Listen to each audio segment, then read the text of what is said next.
Darkest Hour is a movie about the first month of Winston Churchill's time as Prime Minister in 1940.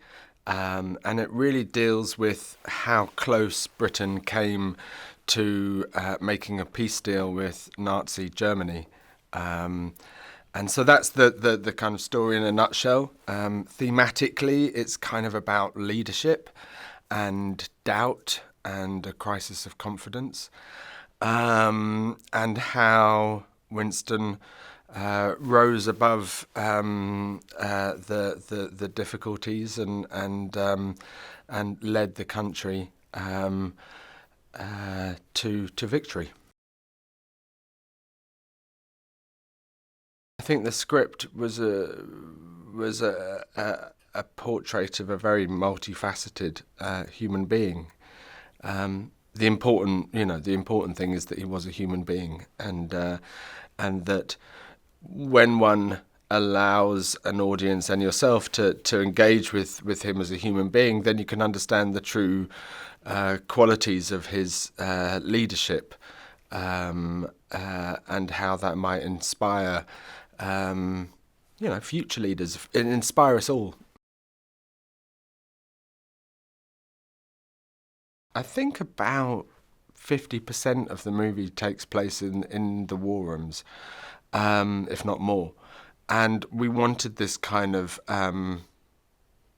claustrophobic atmosphere, this kind of intense pressure on these people, but also this sense of sort of make, do and mend. There's nothing high-tech about the war rooms, and I find that extraordinary when you think about running this huge war. People were working with quite basic materials. The maps up on the walls had kind of drawing pins in them, and the German front was signified by a line of drawing pins and some string tied around them. And I find that kind of impressive and moving as well.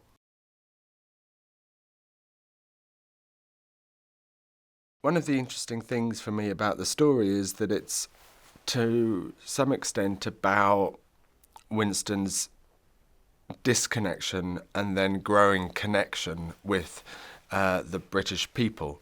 To some extent, he lived in a fairly rarefied environment.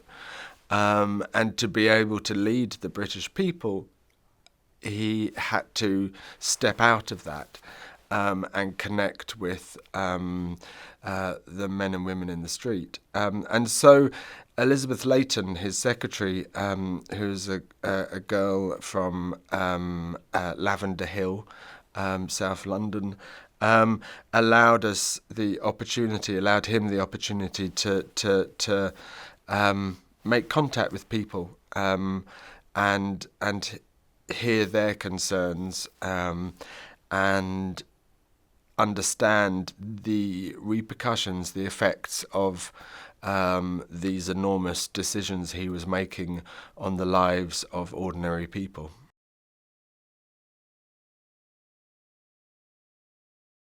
Gary more than delivered on this movie. He blew my mind on a very regular basis. But at the same time, having kind of put him on a pedestal as being, a god, what I discovered was someone who was very interested in collaboration. I kind of thought that he might just do it all himself, and that I'd get I'd get on with everything else. But he's a great collaborator. He's someone who wants to discuss. He wants to take direction, and that was really exciting and meant that that I feel we created this movie together. Stephen Dillane plays Viscount Halifax, and Stephen is an extraordinarily rigorous actor, and every word that comes out of Stephen's mouth has a kind of moral gravitas, really. And I really wanted someone who could persuade me of their argument, so that when he is opposing Churchill, one listens to him and one possibly thinks that he might have a point. And that was really important. We didn't want to make a film that was just like, oh, Churchill's great, look.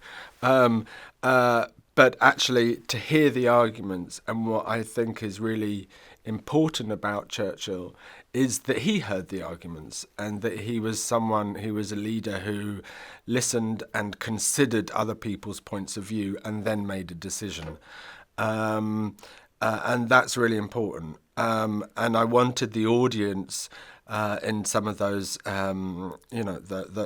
those head-on battles between Gary and Stephen, between Churchill and Halifax, to listen to Halifax and consider his position carefully, and consider the possibility that he might be right.